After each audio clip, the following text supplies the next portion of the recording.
आपको मिलने वाली है एक शानदार टिप जो आपके लिए पूरे जिंदगी काम आएगी गाइस। तो वीडियो को एंड तक जरूर देखिएगा क्योंकि वो टिप आपके लिए गोल्डन टिप साबित होने वाली है। सबसे पहले हम बात कर लेते हैं कि टेंस होता क्या है। गाइस बहुत ही पेशेंस के साथ वीडियो को देखना है, एक एक चीज को बारीकी से समझते चलेंगे। बहुत ही आसान है। सबसे पहले आप ये मान लीजिए कि टेंस है दादाजी और इनके 3 बेटे हैं। एक का नाम है पास्ट, एक का नाम है प्रेजेंट और एक का नाम है फ्यूचर। ठीक है, इस तरीके से आप समझेंगे तो आप कभी नहीं भूलेंगे कि दादाजी टेंस, उनके 3 बेटे पास्ट प्रेजेंट फ्यूचर, इन तीनों के 4 बेटे हैं जिनके नाम सेम है guys. Indefinite, continuous, perfect, perfect continuous.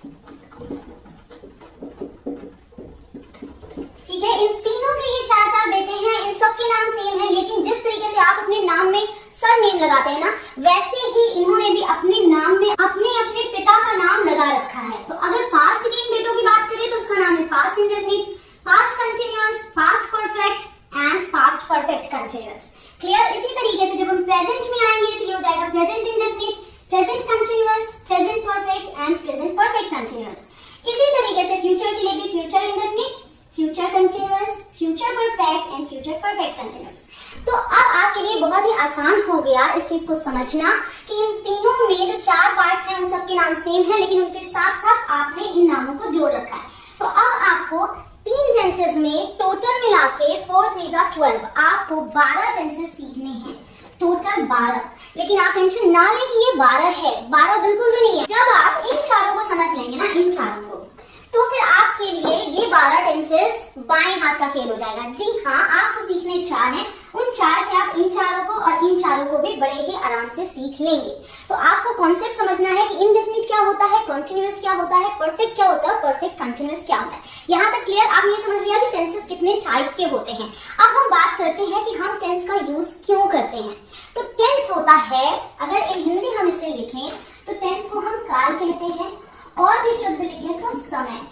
Tense हमें समय के बारे में बताता है, और पास्ट, प्रेजेंट, फ्यूचर, इन्हें हिंदी में पास्ट को भूतकाल कहते हैं, प्रेजेंट को वर्तमान काल कहते हैं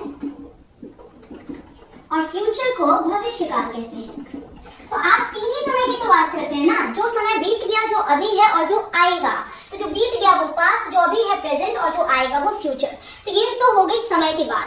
अगर हम इन तीनों से ये समझ लेते हैं कि किस समय की बात हो रही है, तो इतने और पार्ट्स करने की जरूरत क्या है। तो गाइस, ये जो पार्ट्स हैं ये हमें ये बताते हैं कि काम कितना हुआ है, काम कितना हुआ है। अब इस सेंस को समझने के लिए कि काम कितना हुआ है का क्या मतलब है, तो जैसे अभी मैं पढ़ा रही हूँ, ये काम अभी भी चल रहा है, ठीक है। और मान लीजिए मैं खाना खा चुकी हूँ, तो वो काम पूरा हो गया है। कल मैंने कुछ किया था, वो काम कल हो गया था।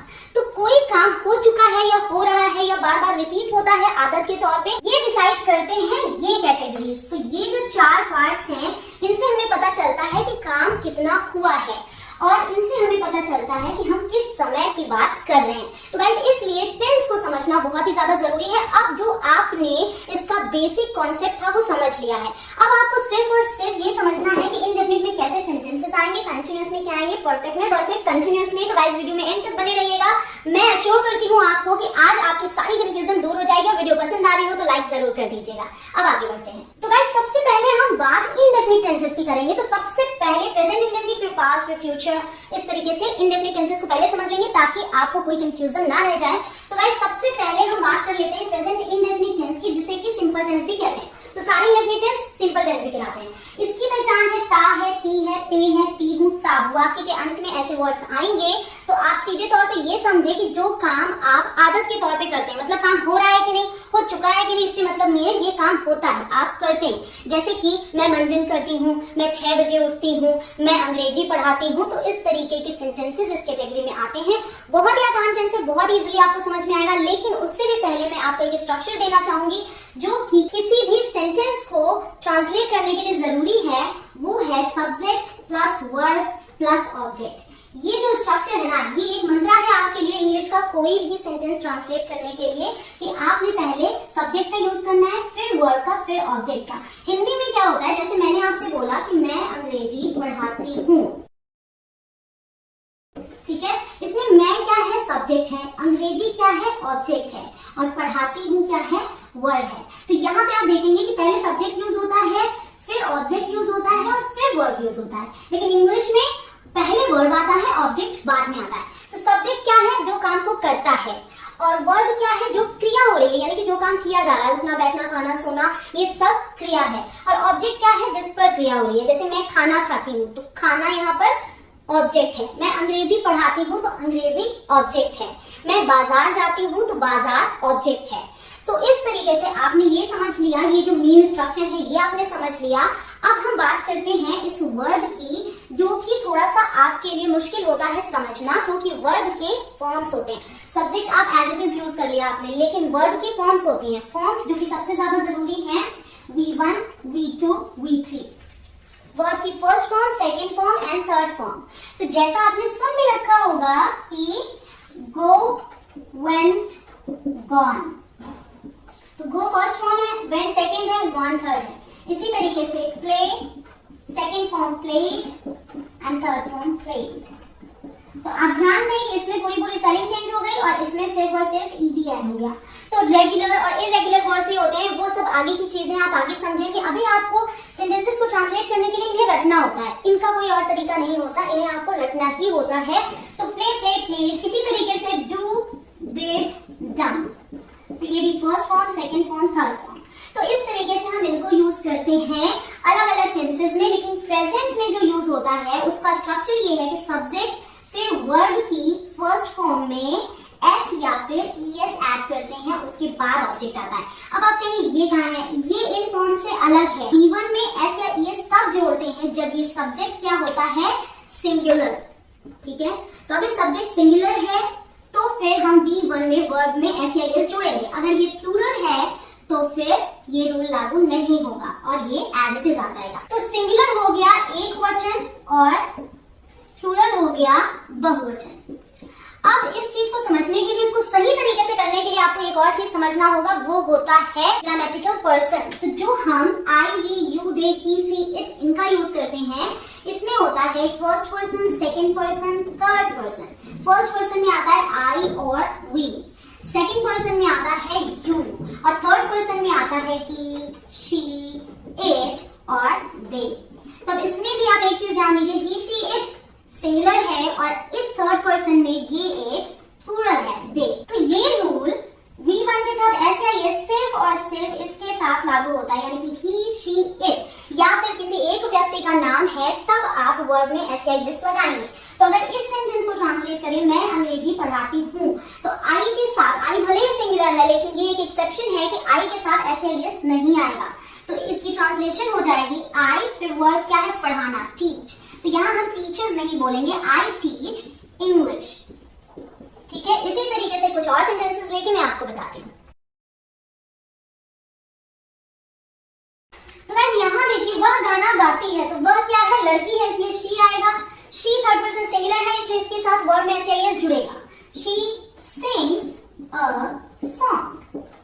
ठीक है, वे बाजार जाते हैं, वे के लिए आ गया दे, इसके बाद वर्ब क्या है, जाना। तो दे क्या है, प्लूरल है, ऐसे यस नहीं आएगा, they go to the market. Easy है ना, बहुत इजी है। मीरा खाना पकाती है, मीरा सिंगुलर है, एक लड़की का नाम है मीरा कुक्स, ऐसे यस आएगा, and food, Meera cooks food. Ram और रोहन नाचते हैं, तो यहाँ पे आप देखिए दो लोगों का नाम है, राम एंड रोहन। तो यहाँ पे वर्ब में ऐसे यस नहीं आएगा, Ram and Rohan dance.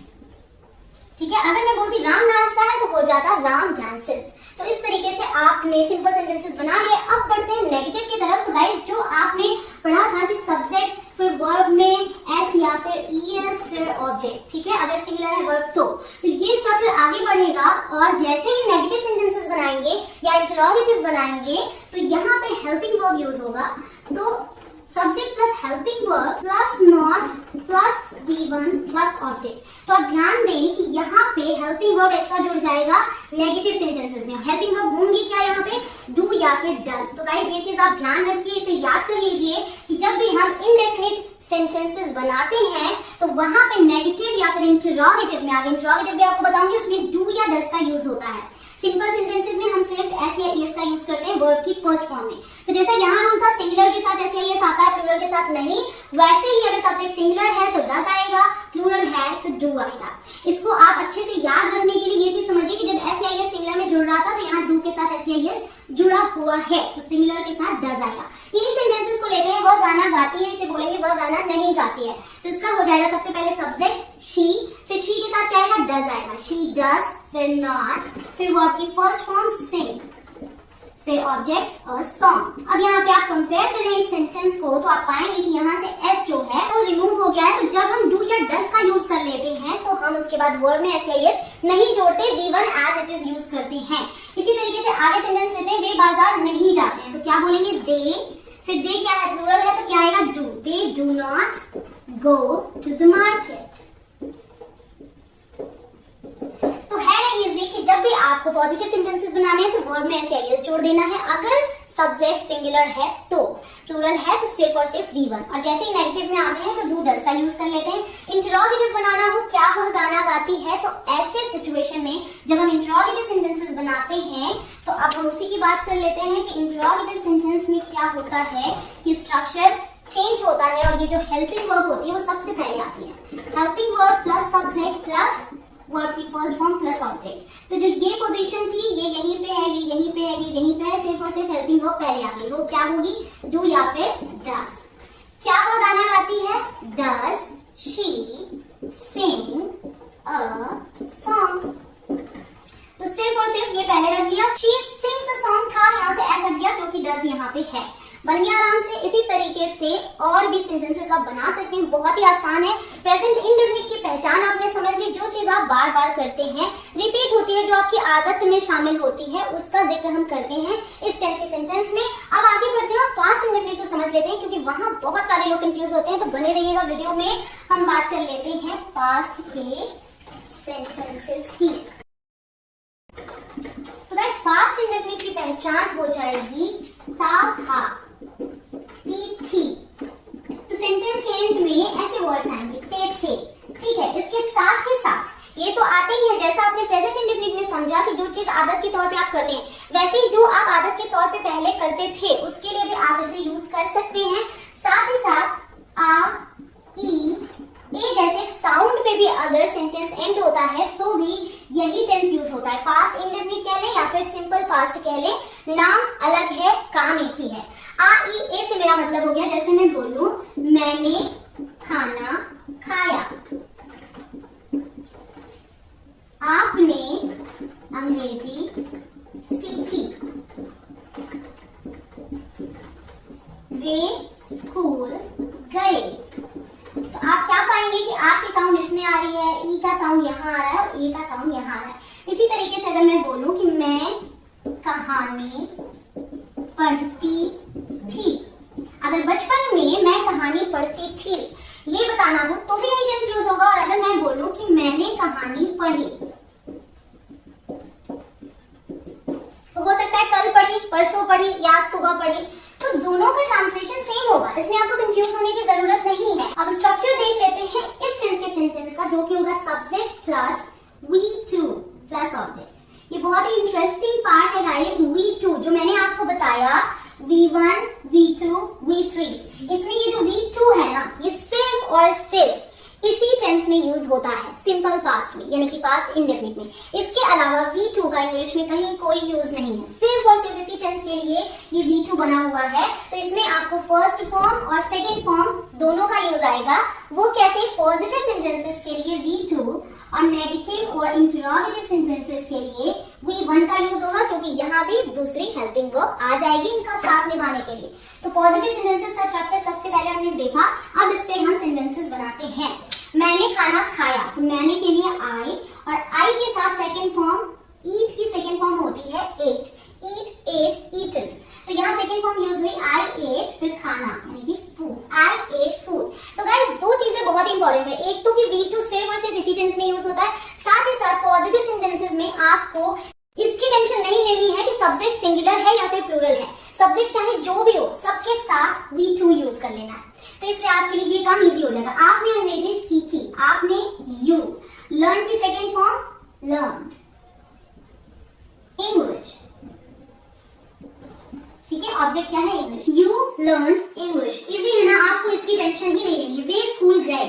they went, go की सेकेंड फॉर्म मैंने आपको बताई went, they went to school। ठीक है, अब यहाँ पे आते हैं और समझते हैं इन दोनों के बारे में आपको क्या बता रहे थे। मैं कहानी पढ़ती थी, तो इसका हो जाएगा I read story। ठीक है, अब मैंने कहानी पढ़ी, इसकी भी यही इंग्लिश होगी I read story। अब read मैं इसे बोल रही हूँ, read की सेकेंड फॉर्म को प्रोनाउंस अलग तरीके से किया जाता है, स्पेलिंग सेम होती है। READ read and READ read भी इसे पढ़ते हैं, सेकेंड फॉर्म में read प्रोनाउंस करेंगे। अब आप सोचेंगे कि अगर मैंने किसी से बोला I read story, तो कोई कैसे समझेगा कि मैं ये वाली बात कह रही हूँ या फिर ये वाली।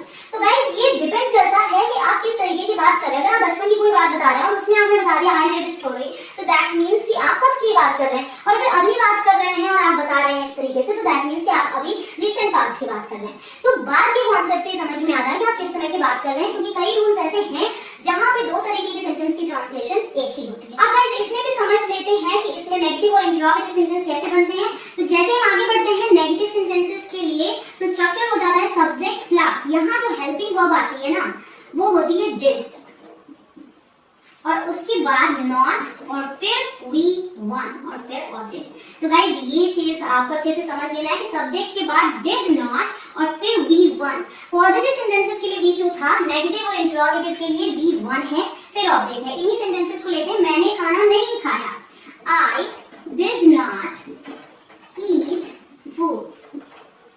तो did not यूज किया। यहाँ भी आपको बस इस चीज का ही ध्यान रखना है कि आपने नेगेटिव या इंटरोगेटिव में इसको यूज करना है। उसके अलावा सब्जेक्ट सिंगुलर है या प्लूरल, एक ही हेल्पिंग वर्ब है did। तो I did not eat food, आपने अंग्रेजी नहीं सीखी, you did not learn English। तो यहाँ पे learn की फर्स्ट फॉर्म आ गई।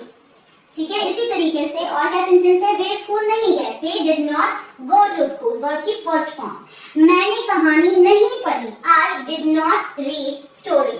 तो इस तरीके से आप और भी सेंटेंसेस बना सकते हैं। अब इस स्ट्रक्चर से और आगे बढ़ते हैं, इंटरोगेटिव बनाएंगे तो क्या होगा, सबसे पहले हेल्पिंग वर्ब डिड पहले आ गई, और उसके बाद फिर आया सब्जेक्ट, फिर वी वन, फिर ऑब्जेक्ट। तो डिड सबसे पहले, क्या मैंने खाना खाया, डिड I eat फूड।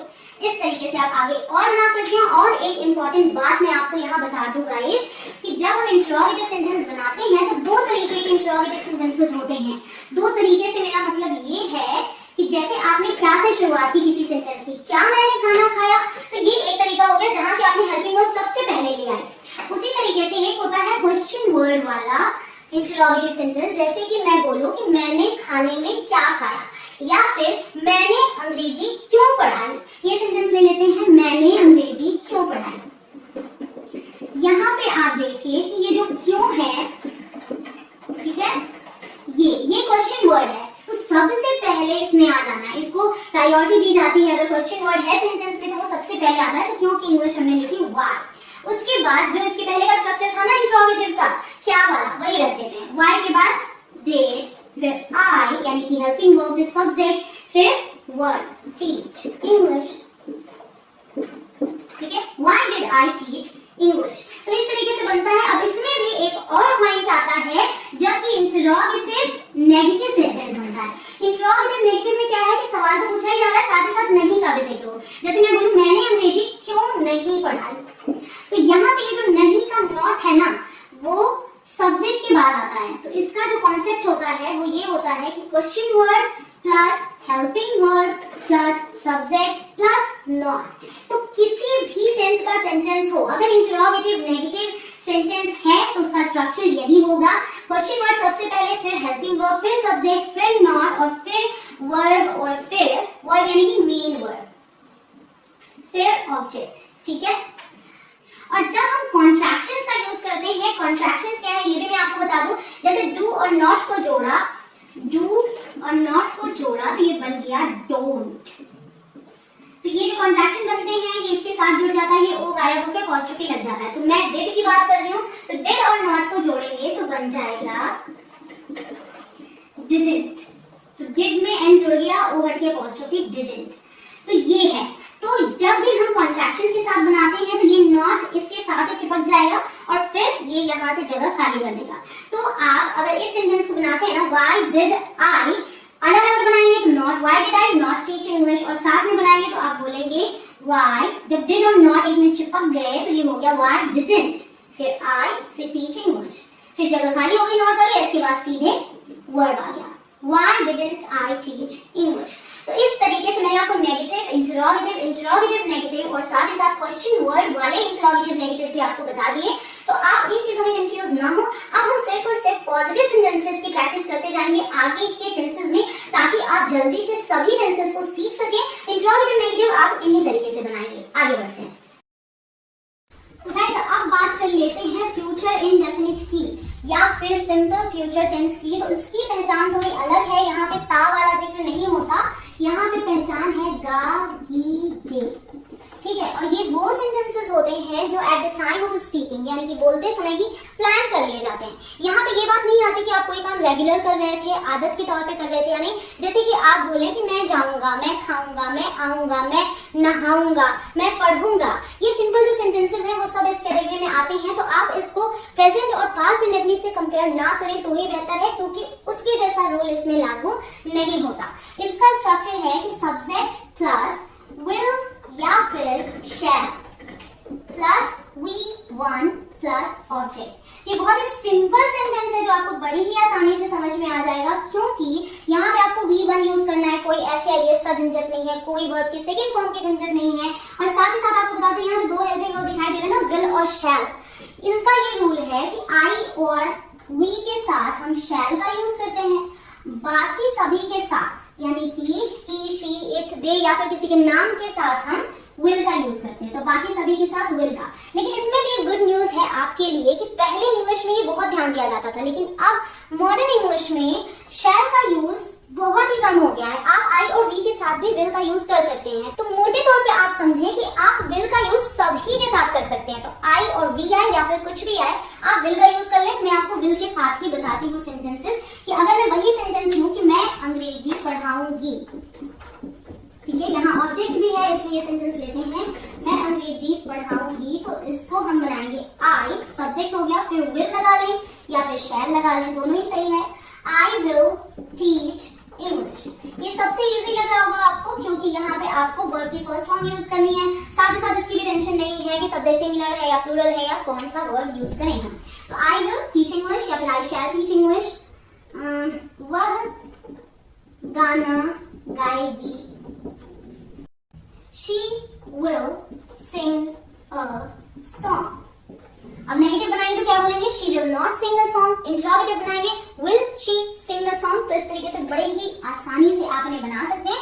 और ये बहुत ही आसान टेंस है जो आप बात करते करते बोलते हैं फ्यूचर की बातें कि मैं ऐसा करूंगा, वैसा करूंगा, मैं ऐसा करूंगा, आई विल डू सो, मैं वहां जाऊंगा, आई विल गो देयर। इस तरीके से आप आसानी से इस टेंस को बनाएं। अब आगे बढ़ते हैं और आते हैं कंटिन्यूअस टेंसेस में।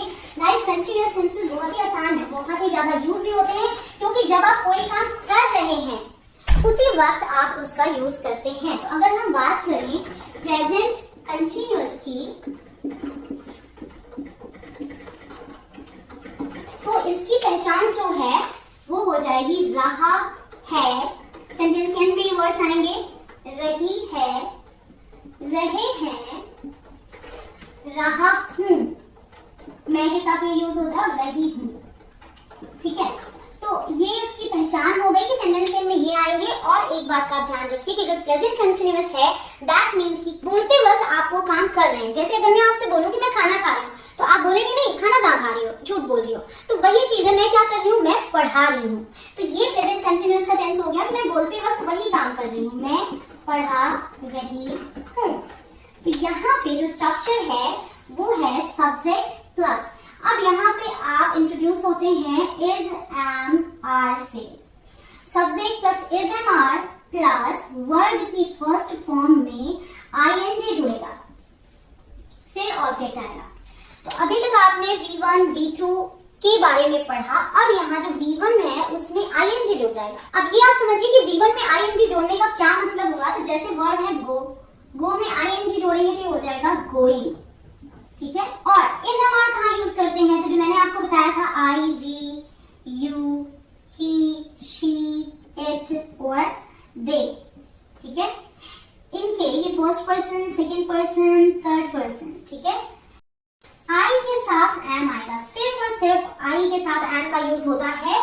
और वी के साथ आर का यूज होगा यहाँ पे, ठीक है। और यू तो मैंने आपको पहले ही बताया, यू चाहे सिंगुलर के लिए यूज हो या प्लूरल के लिए यूज हो, यू के साथ प्लूरल वाली वर्ड ही आती है तो आर का यूज होगा। तो गाइस आर का यूज सभी प्लूरल के साथ, जिसमें कि एक्सेप्शन क्या है, यू सिंगुलर हो तो भी आर का यूज होगा, और एम सिर्फ और सिर्फ आई के साथ, और जितने भी सिंगुलर है ना, किसी का नाम हो, ही शी इट हो, उसके साथ इसका यूज होगा। तो दे के साथ भी क्या आएगा, दे प्लूरल है, आर आएगा। तो इस तरीके से आगे सेंटेंस को हम ट्रांसलेट करेंगे। मैं के लिए हो गया आई, और उसके बाद जो हेल्पिंग वर्ब क्या आएगी, एम, फिर क्या है, पढ़ा रही हूँ, पढ़ाने की English teach, I am, teach में आईएनजी जुड़ गया, टीचिंग, आई एम टीचिंग। अब यहाँ पे ऑब्जेक्ट नहीं है, अगर मैं बोलती मैं अंग्रेजी पढ़ा रही हूँ तो यहाँ हो जाता आई एम टीचिंग इंग्लिश। तो इस तरीके से आप इनके सेंटेंसेस बनाते हैं। यू वाला भी ले लेते हैं, आप अंग्रेजी सीख रहे हैं तो उसके लिए हो जाएगा यू के साथ कौन सी हेल्पिंग वर्ब, आर, फिर सीखने के लिए लर्न, उसमें आईएनजी जुड़ गया लर्निंग, और ऑब्जेक्ट क्या है, इंग्लिश, ठीक है। अब इस वाला भी सेंटेंस ले लेते हैं, मीरा बाजार जा रही है, मीरा के साथ इज आया, ही होता, शी होता, इट होता तो भी इज आता, मीरा इज जा रही है तो गो में आएंगे गोइंग, और बाजार टू द मार्केट, इजी। अब इसमें नेगेटिव बनाएंगे तो इज एंड आर के बाद नॉट ऐड हो जाएगा, और उसके बाद वर्ब में आईएनजी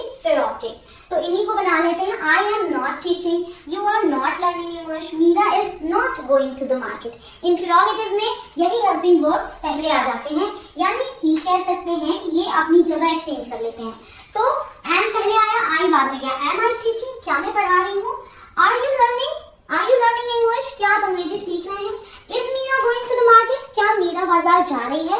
अब जब इसमें क्वेश्चन वर्ड आ जाएंगे तो क्या हो जाएगा कि मैं क्या पढ़ा रही हूँ, मतलब कि कौन सा सब्जेक्ट पढ़ा रही हूँ, तो हो जाएगा व्हाट एम आई टीचिंग, तुम क्या सीख रहे हो, व्हाट आर यू लर्निंग। तो ध्यान रखिएगा, क्वेश्चन वर्ड के बाद हेल्पिंग वर्ब आ जाती है, उसके बाद सब्जेक्ट आता है, तो व्हाट के बाद आर। अब देखिए गाइस, पास्ट कंटीन्यूअस की जब हम बात करेंगे तो एक चीज और बता दूं कि कंटीन्यूअस टेंसेस को प्रोग्रेसिव टेंस भी बोलते हैं, तो अगर एग्जाम में प्रोग्रेसिव नाम से आता है तो आप कंफ्यूज ना हो, दोनों एक ही हैं। तो पास्ट कंटीन्यूअस में इसकी पहचान है कि सेंटेंस में रहा था, रही थी, रहे थे आएगा। जैसा कि मैंने आपको बताया कि बोलते वक्त वो काम जारी है तब हम प्रेजेंट कंटीन्यूअस का यूज करते हैं, और पास्ट कंटीन्यूअस की पहचान क्या है कि जब हम किसी समय की बात कर रहे हैं उस समय पर वो काम जारी था। तो अगर कोई आपसे पूछे, मान लीजिए कि आपके पापा ही पूछते हैं कि कल तुम 8 बजे क्या कर रहे थे, तो जवाब आता है मैं दुकान जा रहा था, यानी कि उस 8 बजे की बात हो रही है, उस समय पर ये काम जारी था। ये इसकी परफेक्ट पहचान है कि किसी समय पर वो काम हो रहा था, मैं दुकान जा रहा था। इसका स्ट्रक्चर समझ लीजिए, यहाँ पे आप दो नए वर्ब्स से इंट्रोड्यूस हो रहे हैं, वॉज और वर। वहां था इज एंड आर, यहाँ है वॉज वर। अब हम किसके साथ क्या यूज करेंगे, सभी सिंगुलर के साथ वॉज, सभी प्लूरल के साथ वर। तो यहाँ पे आई सिंगुलर की तरह यूज होगा, आई के साथ वॉज आएगा, और यू के साथ जैसा मैंने बताया कि हमेशा ही प्लूरल वर्ब आती है, तो यू के साथ वर। अब ट्रांसलेट करते हैं, मैं के लिए आ गया आई, फिर आई के साथ वॉज, जा रहा था, गो में I N G going, I was going दुकान टू द मार्केट। इजी है ना, बहुत ही इजीली आप इसे बना सकते हैं। वह खाना खा रही थी, वो यानी कि शी के साथ आया वॉज, शी वॉज ईटिंग, खाना खा रही थी ना, तो ईटिंग फूड। तो स्ट्रक्चर आप ध्यान में रखिए, आराम से सेंटेंसेस बनाइए। वे टीवी देख रहे थे, दे के लिए दे प्लूरल है, दे के साथ वर आएगा, दे वर वॉचिंग टीवी, ठीक है।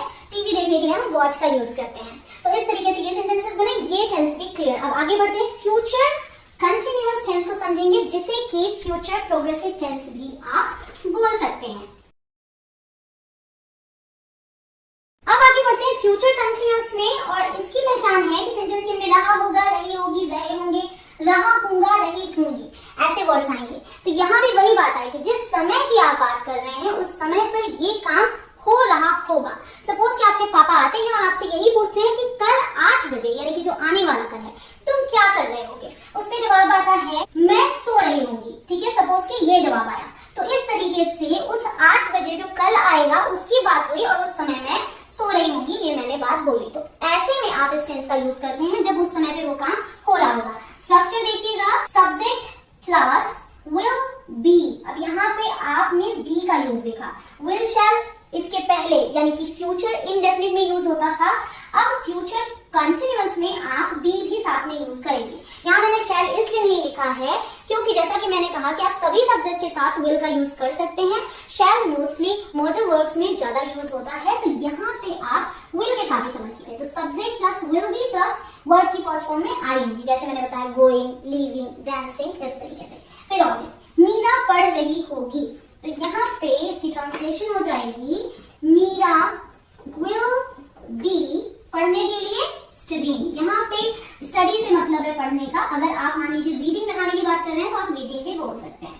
मीरा विल बी स्टडीइंग, तुम होमवर्क कर रहे होगे। यू के साथ भी हम विल का यूज करते हैं। You will be doing homework.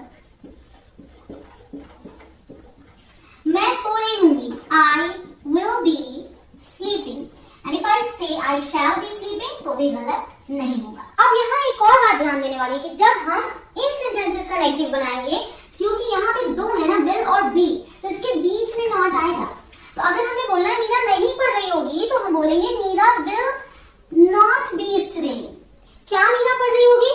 Will Meera be studying. तो विल और बी के बीच में आएगा जो भी आएगा, ठीक है। तो अगर क्वेश्चन बनाते हैं तो विल पहले आ जाएगा, बी यही रहेगा। विल मीरा बी स्टडीइंग, और नेगेटिव है तो विल और बी के बीच में। तो जब ऐसे दो वर्ड्स के आते हैं तो नॉट उनके बीच में आता है। तो गाइस अब हम बात करेंगे परफेक्ट टेंसेस की। परफेक्ट टेंसेस ऐसे टेंसेस हैं, अगर इसमें आपने परफेक्शन पा ली तो आपकी इंग्लिश को परफेक्ट करने से कोई नहीं रोक पाएगा। अब हम बात करेंगे सबसे पहले प्रेजेंट परफेक्ट की, जिसकी पहचान है कि सेंटेंस के एंड में आएगा चुका है, चुकी है, चुके हैं, चुका हूं, चुकी हूं, चुके हो, चुकी हो, इस तरीके के वर्ड्स। या फिर सेंटेंस के एंड में ऐसे साउंड भी आ सकते हैं, आ है, ई है, ए है, ऐसे साउंड। अब इससे मेरा क्या मतलब है, जैसे मैंने आपको पहले बताया था, मैंने खाना खा लिया है। लिया है में कौन सा साउंड आया? आ है। तो इस तरीके से आप इनकी पहचान कर सकते हैं। उसके साथ ही साथ एक बात का ध्यान जरूर रखिएगा, क्योंकि यही वो टेंस है जहां सबसे ज्यादा कंफ्यूजन भी होती है कि सिर्फ और सिर्फ सेंटेंस के एंड से नहीं पहचानते हैं। कैसे पहचानते हैं? जो परफेक्ट टेंस है, स्पेशली प्रेजेंट परफेक्ट की अगर बात करें, तो इसमें जिस भी काम की हम बात कर रहे हैं वो इस समय जब हम बात कर रहे हैं कंप्लीट हो चुका है, परफेक्ट हो चुका है, उसका रिलेशन इस समय से है। तो इसमें और पास्ट इंडेफिनिट में आप कंफ्यूज बिल्कुल भी ना हो, इसका रिलेशन इस समय से है। अगर मैंने बोला मैंने खाना खा लिया है, तो भले ही मैंने 2 घंटे पहले खाना खाया था, लेकिन अभी अगर मुझसे पूछा जा रहा है क्या तुमने खाना खाया है, तो मैं बोल रही हूँ हाँ मैंने खाना खा लिया है। तो रिलेशन अभी से है। अब आप इसमें ध्यान दीजिए, इसका जो स्ट्रक्चर है वो ये है, सब्जेक्ट और नया वर्ब इंट्रोड्यूस हो रहा है आपके लिए, हेल्पिंग वर्ब हैज और हैव। तो हैज और हैव का यूज करेंगे, उसके बाद वर्ब की थर्ड फॉर्म। तो अभी तक आपने वर्ब की फर्स्ट फॉर्म को यूज किया, वर्ब की फर्स्ट फॉर्म में आईएनजी यूज किया और वर्ब की सेकंड फॉर्म को यूज किया। वर्ब की थर्ड फॉर्म हम यूज करते हैं परफेक्ट टेंसेस में। तीनों ही परफेक्ट टेंसेस में हम वर्ब की थर्ड फॉर्म ही यूज करेंगे। फिर सेंटेंस पॉजिटिव हो, नेगेटिव हो, इंटरोगेटिव हो, सब में वर्ब की थर्ड फॉर्म ही आएगी। अब देखिए इसके बाद है ऑब्जेक्ट। तो हैज किसके साथ यूज करना है और हैव किसके साथ? सिंगुलर के साथ हैज, प्लूरल के साथ हैव। लेकिन आई और यू एक्सेप्शन है, यहाँ पे आई के भी साथ हैव यूज होगा और यू के साथ भी हैव यूज होगा। तो ये आपने समझ लिया। अब सेंटेंस को ट्रांसलेट करते हैं। मैंने खाना खा लिया है, मैंने के लिए आई के साथ क्या आएगा? हैव। आई हैव, फिर वर्ब की थर्ड फॉर्म, ईट की third form eaten. I have eaten food. ठीक है, यहाँ ऑब्जेक्ट था तो ऑब्जेक्ट का यूज किया। अगर ऑब्जेक्ट नहीं होता तो कोई जरूरत नहीं है यूज करने की। तुम पढ़ चुकी हो, तुम के लिए यू, फिर यू के साथ हैव। यू हैव पढ़ चुकी हो, स्टडीड। स्टडी की थर्ड फॉर्म स्टडीड। अगर रीडिंग वाले पढ़ने की बात है तो हम रेड का यूज करेंगे। वे आ चुके हैं, दे क्या है? प्लूरल है, तो इसके साथ भी हैव आया। दे हैव आ चुके हैं, अराइव्ड।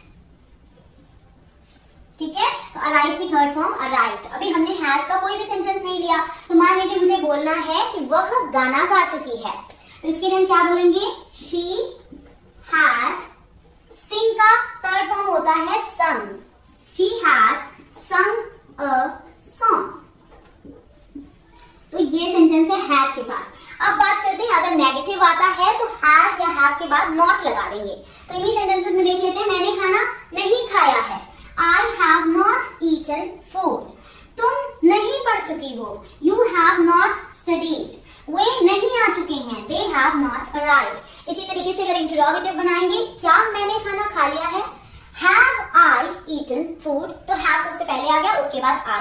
क्लियर? प्रेजेंट परफेक्ट की यही पहचान है कि उसका ताल्लुक अभी से है, जो भी बात कंप्लीट हो गई है जो क्रिया, उसका रिलेशन अभी से है। अब पास्ट परफेक्ट की बात कर लेते हैं। ये वाला टेंस तो प्रेजेंट परफेक्ट से भी आसान है, और वो क्यों मैं आपको बताऊंगी। गाइस वीडियो एंड तक देखिएगा, क्योंकि बहुत ही आसानी से आप सारे टेंसेस इस एक वीडियो में क्लियर कर लेंगे।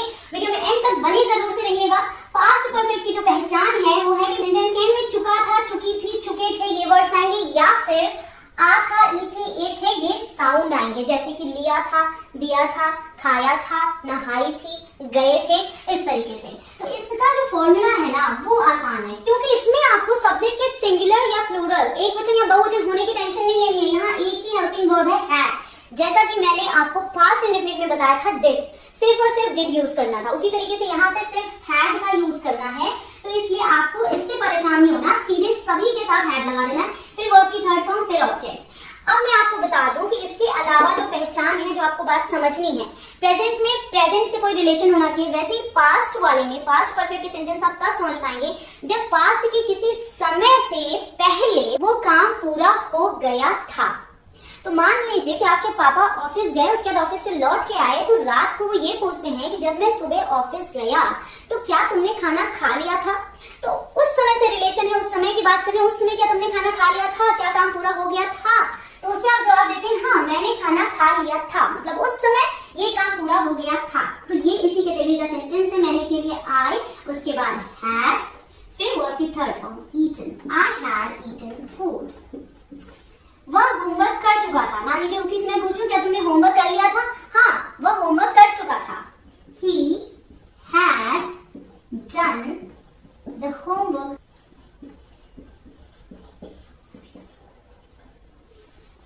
वे बात कर चुके थे। वे के लिए they, फिर had, कोई टेंशन ही नहीं लेनी, had लगा देना है। They had taught. ठीक है, क्लियर? तो इतना इजी है। जिस समय की बात करें उस समय काम पूरा हो गया था। इसका नेगेटिव बनाएंगे, मैंने खाना नहीं खाया था। I had not eaten food, तो had के बाद not आ जाएगा। वह होमवर्क नहीं कर चुका था। He had not done the homework. Interrogative बनाएंगे, had I eaten food, क्या मैंने खाना खा लिया था। तो इस तरीके से ये टेंस क्लियर होता है। इसके बाद हम बढ़ते हैं फ्यूचर परफेक्ट टेंस की तरफ। फ्यूचर परफेक्ट की पहचान है कि सेंटेंस के अंदर चुका होगा, चुकी होंगी, चुके होंगे, चुका होगा, चुकी होंगी जैसे वर्ड्स आते हैं। लेकिन अगर बातों में समझने की कोशिश करें तो जब हम फ्यूचर के, भविष्य के किसी समय की बात करते हैं, उस समय काम पूरा हो चुका होगा, तब हम ये टेंस यूज करते हैं। इसका स्ट्रक्चर समझिए, फिर एग्जांपल से आप अच्छे समझेंगे। स्ट्रक्चर है सब्जेक्ट प्लस विल या फिर शैल। जैसा कि मैंने आपको पहले भी बताया कि विल आप सबके साथ यूज कर सकते हैं, टेंशन ना लें, विल का यूज करें बिंदास। फिर हैव, फिर वर्ब की थर्ड फॉर्म, फिर ऑब्जेक्ट। तो वर्ब की थर्ड फॉर्म सब में आएगी, ये आपको याद रखना है। अब मान लीजिए कि सिचुएशन ये है कि कोई लेने आ रहा है किसी को और बोलता है कि क्या वो इसमें मेरे साथ चलेगी।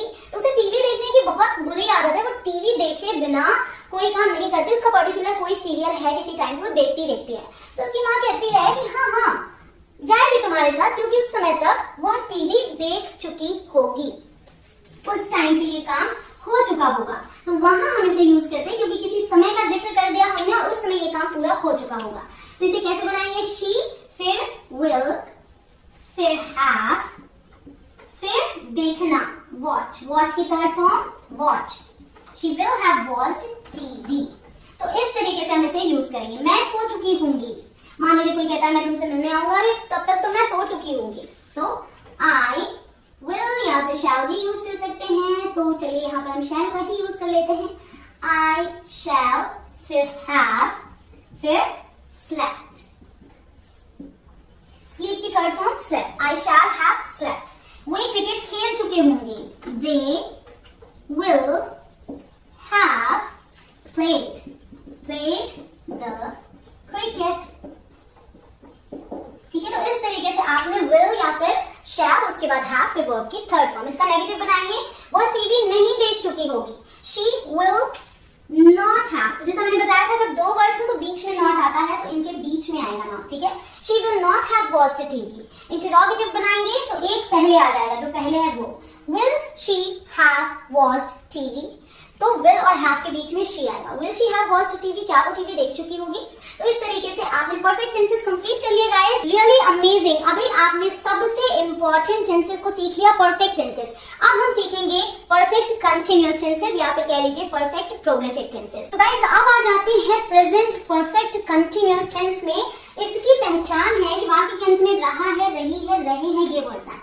लेकिन अब आप सोचेंगे कि जब हम कंटिन्यूअस टेंस में भी तो यही पहचान होती है, तो यहाँ कैसे समझे। तो यहाँ पे समय दिया होगा, साथ में समय का भी जिक्र होगा कि कोई काम कब से शुरू हुआ और अभी या तो पूरा हो गया या अभी भी कंटिन्यू है, इस बात का जिक्र होगा। और इसीलिए इसे परफेक्ट कंटिन्यूअस बोलते हैं। काम जो अभी अभी कंप्लीट हो गया है लेकिन एक ड्यूरेशन से चल रहा था, एक समय से चलता आ रहा था, तब भी यही टेंस यूज करेंगे।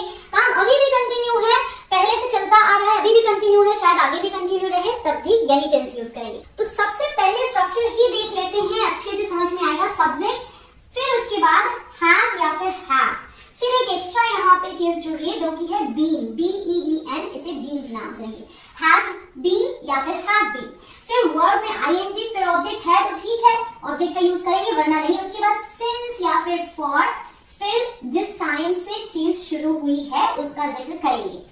अब यहाँ पे आप ध्यान ये दीजिए कि परफेक्ट का हेल्पिंग वर्ब यूज कर रहे हैं, साथ ही साथ बीन जुड़ रहा है, और कंटिन्यूअस टेंस का मेन वर्ब यूज कर रहे हैं, यानी कि वर्ब में आईएनजी जुड़ रहा है। तो इन दो चीजों से इसे कनेक्ट कीजिए। फिर सिंस या फिर फॉर, दोनों में से एक का यूज करेंगे। उसके बाद वो टाइम जब से काम शुरू हुआ है।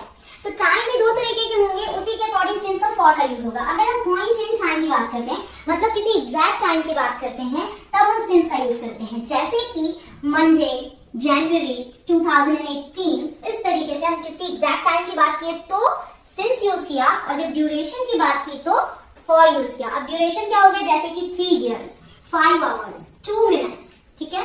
तो अब हमने जो बात मैंने आपसे कही कि सेंटेंस के अकॉर्डिंग कैसे चीजों को समझा जाता है, तो अगर मैं आपसे ये बोलूं कि मैं 2 घंटे से पढ़ा रही हूँ, तो अगर काम अभी अभी पूरा हो गया तो भी मैंने ये यूज किया, और मे भी अभी मैं आगे पढ़ाऊं भी तो भी यही टेंस यूज होगा। लेकिन 2 घंटे से बोला, एग्जैक्ट टाइम नहीं बताया कि 2 बजे से या 3 बजे से, 2 घंटे बोला, इसलिए फॉर का यूज करेंगे। उसी तरीके से यहाँ जो सेंटेंस है, मैं 2018 से यह किताब लिख रही हूँ, ये जो काम है ये क्या है कि लगातार कंटिन्यू नहीं है, बीच में गैप भी है। ऐसा तो है नहीं कि मैं लगातार 2 साल से किताबें लिख रही हूँ, मैं रोज थोड़ा लिखती हूँ फिर रख देती हूँ, फिर लिखती हूँ फिर रख देती हूँ।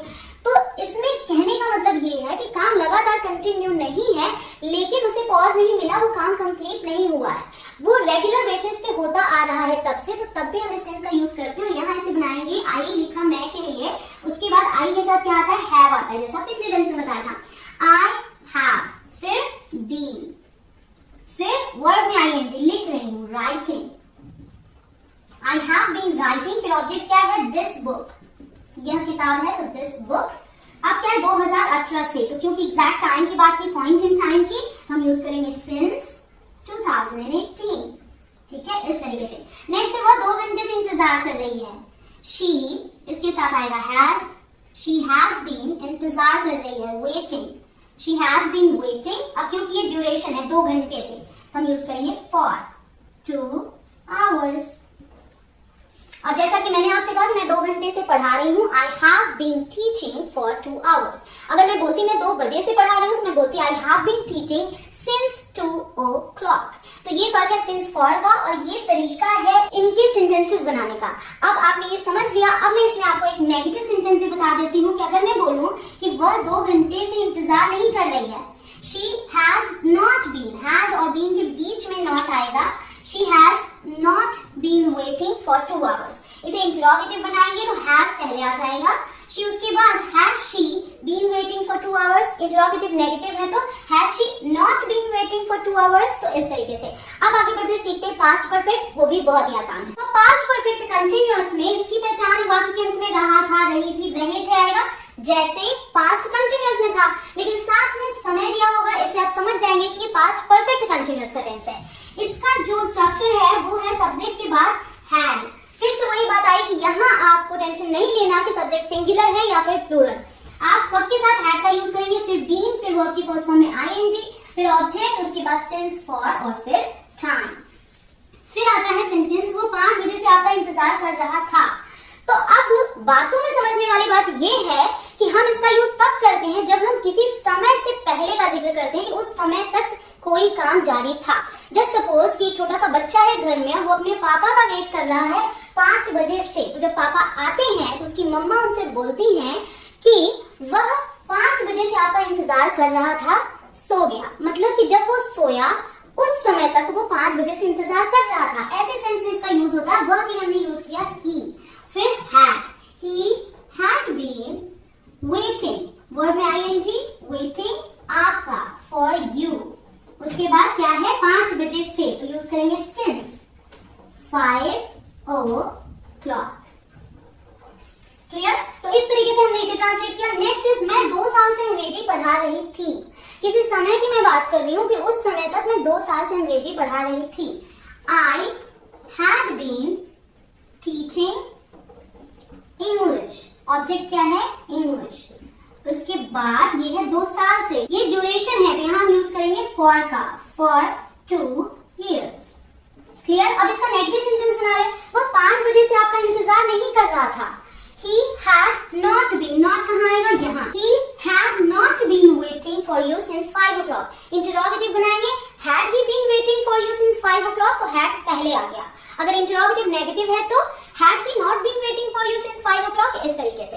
अब ये हो गया क्लियर आपके लिए। अब बढ़ते हैं लास्ट टेंस की तरफ, जो कि बहुत ज्यादा यूज नहीं होता गाइस। फ्यूचर परफेक्ट कंटिन्यूअस बहुत ज्यादा यूज नहीं होता, लेकिन फिर भी कभी कभी यूज होता है, इसलिए वो भी आपको आना चाहिए। तो अब बढ़ते हैं उसकी तरफ। तो अब बात करते हैं फ्यूचर परफेक्ट कंटिन्यूअस की, जिसकी पहचान है सेंटेंस में रहा होगा, रही होगी, रहे होंगे, रहा होगा, रही होंगी, ऐसे वर्ड्स आएंगे।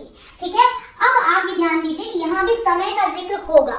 अब समय का जिक्र अगर बातों में करें कि जिस समय की हम बात कर रहे हैं उस समय तक कोई काम किसी समय से शुरू होकर जारी रहेगा। ठीक है? इसका स्ट्रक्चर है सब्जेक्ट, उसके बाद विल या फिर शैल, फिर हैव बीन, फिर वर्ब में ing, फिर ऑब्जेक्ट, फिर सिंस या फिर फॉर और फिर टाइम। ठीक है? स्ट्रक्चर आप समझते चलिए, जिसकी वजह से आप बहुत ही आसानी से सारे टेंसेस, सारे सेंटेंसेस समझ पाएंगे। अब मैं आपको एक सिचुएशन देती हूँ कि फादर ऑफिस गए हुए हैं और वो ये पूछते हैं कि जब मैं 10 बजे आऊंगा तो मीरा क्या कर रही होगी। तो उस पे जो मदर है वो जवाब देती है कि वह 8 बजे से टीवी देख रही होगी। मतलब जिस समय की बात हुई उस समय तक कोई काम किसी समय से शुरू होके कंटिन्यू रहेगा। तो ऐसी सिचुएशन में हम इस टेंस का यूज करते हैं। और सेंटेंस कैसे बनाएंगे? वह के लिए यूज करेंगे शी, फिर will, फिर have been, she will have been, फिर देख रही होगी watching टीवी। क्या है? 8 बजे से, एक एग्जैक्ट टाइम है तो यूज करेंगे since का 8 o'clock। ठीक है?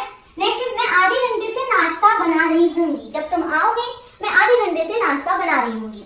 तो मैं के लिए आई, इसके बाद आप शैल का भी यूज कर सकते हैं, विल का भी। आई शैल हैव बीन क्या नाश्ता बना रही होंगी? Cooking breakfast. कब से? आधे घंटे से, फॉर हाफ एन आवर। तो आधे घंटे के लिए फॉर हाफ एन आवर। तो इस तरीके से हमने यूज किया। अब इसका नेगेटिव देखते हैं। वह 8 बजे से टीवी नहीं देख रही होगी। She will not have been. यहाँ देखिए 3 वर्ड्स हैं, तो पहले और दूसरे के बीच में आएगा नॉट। ठीक है? She will not have been watching TV since 8 o'clock। अब इसे इंटरोगेटिव बनाएंगे तो सिर्फ ये will ही पहले आएगा, have been एक साथ रहेगा। Will she have been watching TV since 8 o'clock? इस तरीके से नेगेटिव और इंटरोगेटिव सेंटेंसेस बनते हैं। गाइस यहाँ पे टेंसेस की लर्निंग आपके लिए कंप्लीट होती है। मिरेकल हुआ है, आज आपने एक ही वीडियो में सारे टेंसेस समझ लिए, सारे टेंसेस आपके लिए क्लियर हो गए और आप अब हर तरीके के सेंटेंसेस बना सकते हैं अगर वो टेंसेस से रिलेटेड है तो।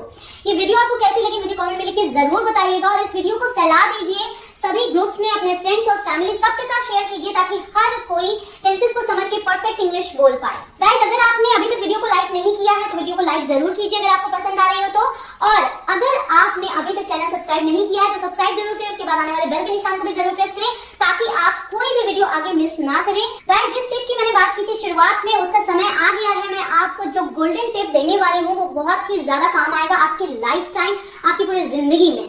तो समझिए इस चीज को कि जो वर्ब की फर्स्ट, सेकंड और थर्ड फॉर्म होती है उन्हें हम यूज कहाँ करते हैं। टेंसेस की बात कर रही हूँ। फर्स्ट फॉर्म यूज होती है इनडेफिनिट टेंसेस में, वो भी present indefinite and future indefinite and past indefinite के नेगेटिव और इंटरोगेटिव में। और वर्ब की सेकंड फॉर्म यूज होती है सिर्फ और सिर्फ पास्ट इंडेफिनिट में।